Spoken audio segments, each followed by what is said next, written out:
మీరందరూ collectors, collection of revenue. ఇప్పటికి కూడా మీ అందరికి ఎందుకు రిమైండ్ చేస్తుందంటే మీ మైండ్లో నుంచి అది తీసేయాలి. ఇప్పుడు మీరు chief executive of the district, collector and magistrate. Magistrate అన్నప్పుడు ఎక్కడ కూడా ఎలాంటి అవాంఛనీయ సంఘటనలు జరగకుండా అదే మాదిరిగా ఫ్యూచర్ ని మీరు ప్లాన్ చేసే పరిస్థితిలో ఉండాలి. అట్లా కాకుండా ఒక అథారిటేరియన్ గా మేము రూమ్ లో నుంచి బయట రాము, లేకుంటే కలెక్టర్ అంటే దర్బార్ ఉంటుంది. ఇంతకుముందు పాత రోజులు ఉండేవి, నాకు బాగా జ్ఞాపకం. ఎంఆర్ఓ ఆఫీస్ ఉండేది. మీరు కొత్త కాబట్టి, మీరు కొంత యంగ్స్టర్స్ కాబట్టి మీకు తెలియదు.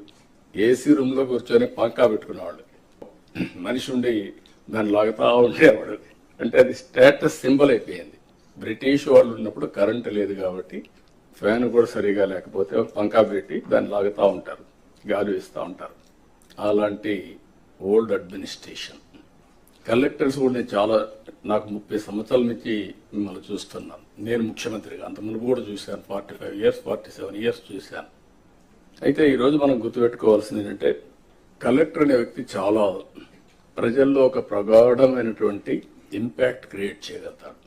I can say one word, మీ క్యారియర్లో కలెక్టర్, ఆ తర్వాత చీఫ్ సెక్రటరీ.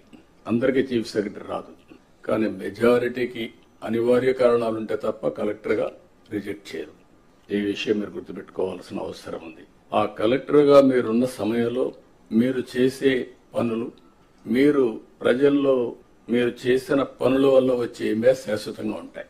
ఇప్పటికి కూడా కొంతమంది కలెక్టర్స్ గురించి మాట్లాడుతూ ఉంటాం. ఒక చీఫ్ మినిస్టర్ ఎట్లయితే రాష్ట్రంలో ఒక ప్రగాఢమైన ముద్ర వేస్తారు, కలెక్టర్స్ కూడా వాళ్ళ పరిపాలన ద్వారా అలాంటి ప్రగాఢమైనటువంటి ఇంపాక్ట్ క్రియేట్ చేసే పరిస్థితి వస్తుంది. కాబట్టి మీరందరూ మళ్ళీ అది నేను రిమైండ్ చేస్తున్నా మీ అందరికీ. రొటీన్ అడ్మినిస్ట్రేషన్ ఉంటే మీకు 9 నెలలు అయింది, ఇంకొక 3 నెలలు 6 నెలలు సంవత్సరం అవుతుంది, మళ్ళీ రొటీన్గా ఇంకో పోస్ట్కి పోతారు. అది కాదు. What you have achieved during your tenure is very important. ఇది మీరు గుర్తుపెట్టుకోవాల్సిందిగా నేను కోరుకుంటూ